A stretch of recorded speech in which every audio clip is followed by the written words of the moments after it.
Welcome to the June 2024 Fort Lauderdale Real Estate Market Update. Data presented here is going to be for condos and townhomes. Information presented should be useful to anyone thinking of moving to Fort Lauderdale, anybody interested in buying a condo or a townhome in Fort Lauderdale, anybody who currently owns a condo or townhome in Fort Lauderdale and is thinking of selling, anyone who's generally interested in Fort Lauderdale real estate, or anyone looking for a realtor in Fort Lauderdale.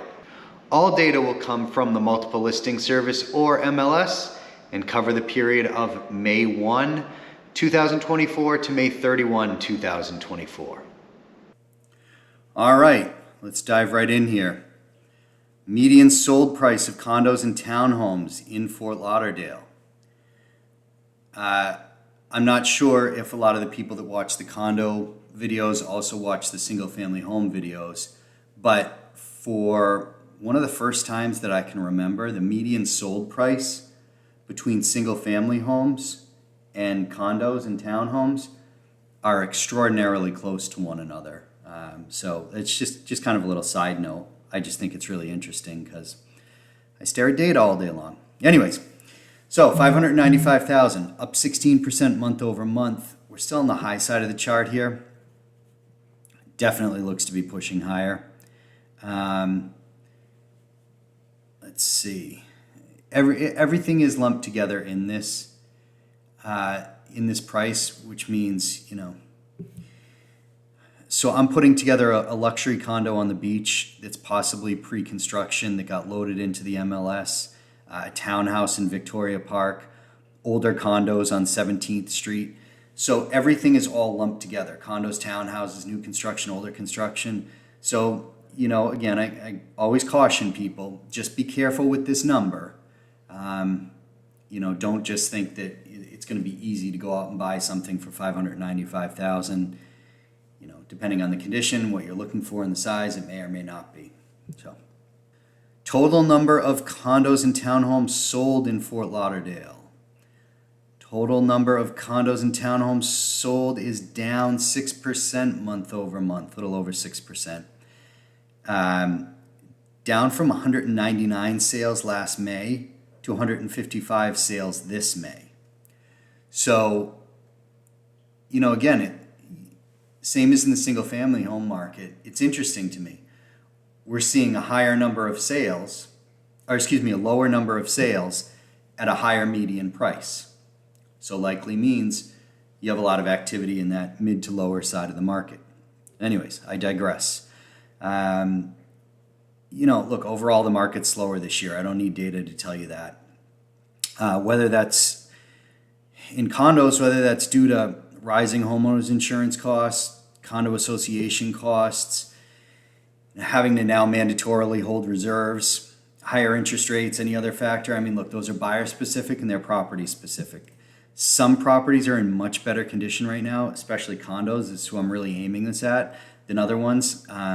Milestone inspection reports that came out of Surfside tragedy, they're becoming a really big deal for condos in Fort Lauderdale.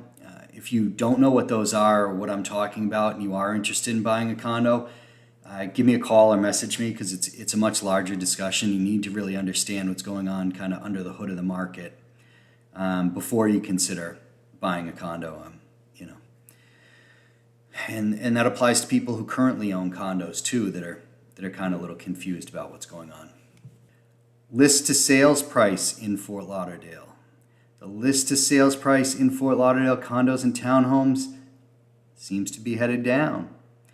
So the higher that this number gets, like when we were up here, the less negotiation that's taking place. Sellers are just putting something on the market, getting what they want, no concessions, no negotiation.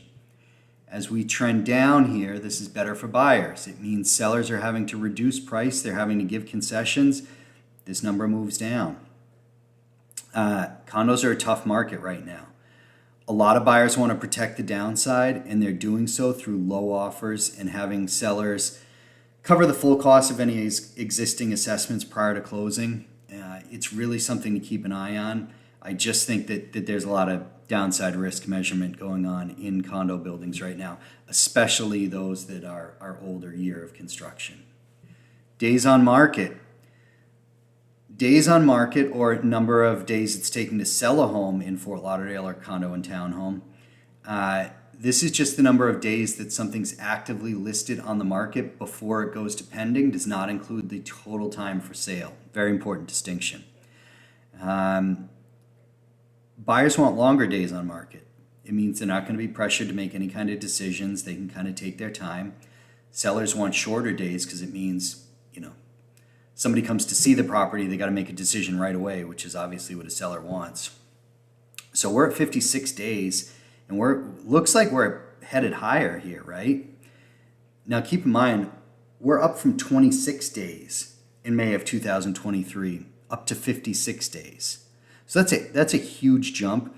If you're trying to sell a condo this time last year versus now, it's going to take you twice as long right now as it would have last year. So something for sellers when you're setting expectations to be cognizant of. Median price per square foot of condo and townhome sales in Fort Lauderdale. The median price per square foot, about level from last month, right? Also, still on the high side of the chart. I'm going to keep saying this, and I'm going to beat it into everybody's head until I don't have to say it anymore, which is probably never. Right now, this all makes sense. Buyers are looking for something that's completely renovated and done for them. The DIY thing that we had a few years back, that is gone. Buyers want turnkey. They don't want to hear, I have to come in and just do these 5 little fixes.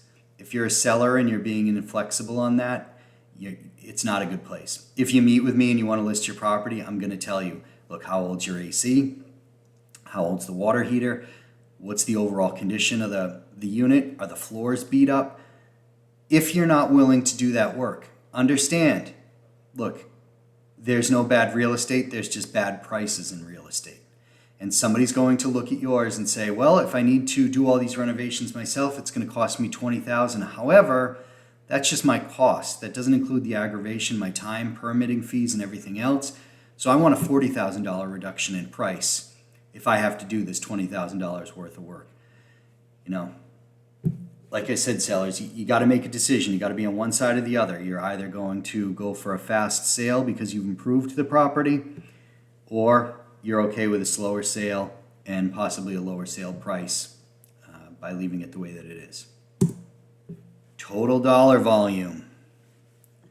Total dollar volume for condos and townhomes down 9%, almost 10% month over month. Is this a cause for concern? I'm not sure. I have more concerns over assessments, budgets, reserves, structural integrity reports that are coming down specifically on condos. And I do think at some point this is really going to work its way through the market. I'm just not sure how much influence it's going to have on the overall market, but we're going to keep an eye on it. And as time ticks on, if you see volume declining, it's likely going to be because of that. Again, what is it going to push towards? It's likely going to push condo buyers towards newer construction buildings and I'm not talking brand new construction. I'm just saying newer construction, buildings that don't have to deal with all of the issues that something that was built many years ago is now going to face. Months of inventory. Months of condo and townhouse inventory in Fort Lauderdale looks to be favoring buyers, to absolutely say the least. I mean, this is getting wild. Look at this. There was less than 2 months of supply. We're now brushing up against 10 months of supply in a 2-year period. In a 1-year period, year over year, supply is up over 85%, meaning buyers now have 85% more choices versus this time, versus now than they did last year if they were home shopping. Less inventory is better for sellers. It's worse for buyers. This is wildly important to keep an eye on. We crossed above 10 months of supply, or almost, just shy of it, right? Look how far back we have to go. We have to go back 4 years to find this amount of supply. So if you're a buyer or a seller and you're looking at condos or townhomes, you need to understand how supply is going to affect you. Right now it's going to benefit buyers and it's going to work against sellers. So that's it. That's what I got for you. If you're thinking about buying or selling a property in Fort Lauderdale, give me a call, shoot me a text, send me an email, or of course, let's get a coffee or a cocktail together. See if we can work together. We'll talk to you soon.